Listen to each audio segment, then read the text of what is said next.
Pagbasa mula sa aklat ng Deuteronomio. Binibigyan ko kayo ngayon ng pagpipilian, buhay o kamatayan, kasaganaan o kahirapan.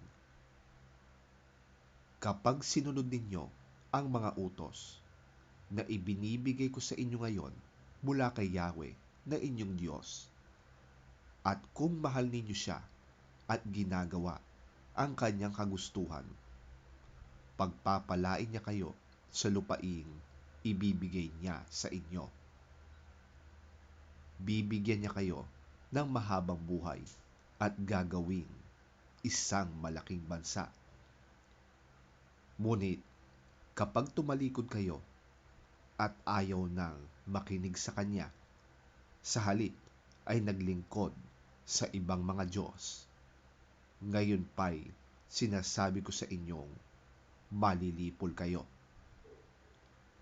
Hindi kayo magtatagal sa lupaing sasakupin ninyo sa ibayo ng Hordan.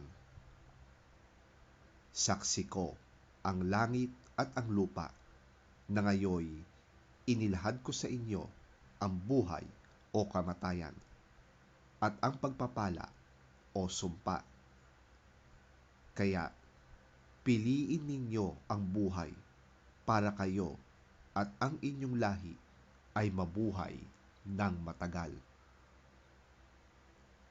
Ibigin ninyo si Yahweh, sundin siya at manatiling tapat sa kanya upang kayo at ang inyong salinlahi ay mabuhay ng matagal sa lupaing ipinangako niya sa ninuno ninyong sina Abraham, Isaac at Jacob.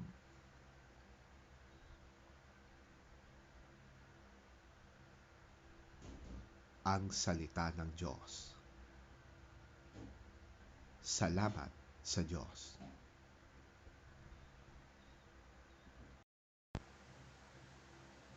Ang mabuting balita ng Panginoon ayon kay San Lucas.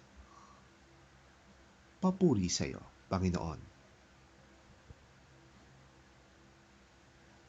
Sinabi pa niya sa kanila, ang anak ng tao'y dapat magdanas ng matinding hirap.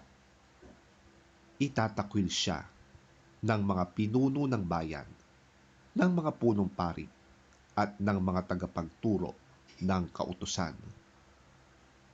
Siya ay ipapapatay nila, ngunit sa 3 araw ay muli siyang bubuhayin ng Diyos.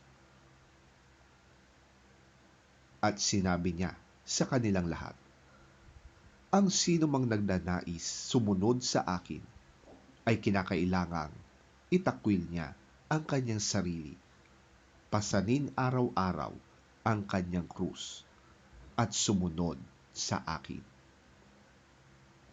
Ang naghahangad na magligtas ng kanyang buhay ay mawawalan nito.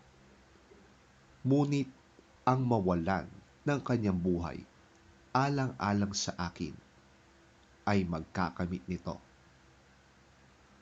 Ano nga ang mapapala ng tao, makamtan man niya ang buong daigdig, kung ang mapapahamak naman ay ang kanyang sarili.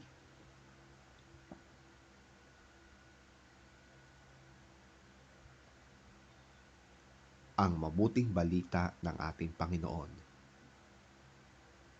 Pinupuri ka namin, Panginoong Hesukristo.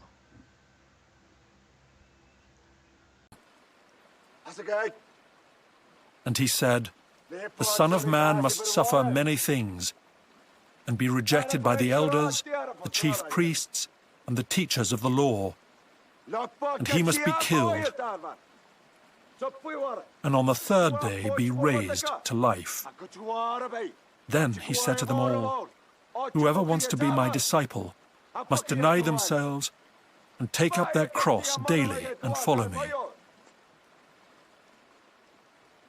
For whoever wants to save their life will lose it, but whoever loses their life for me will save it. What good is it for someone to gain the whole world and yet lose or forfeit their very self?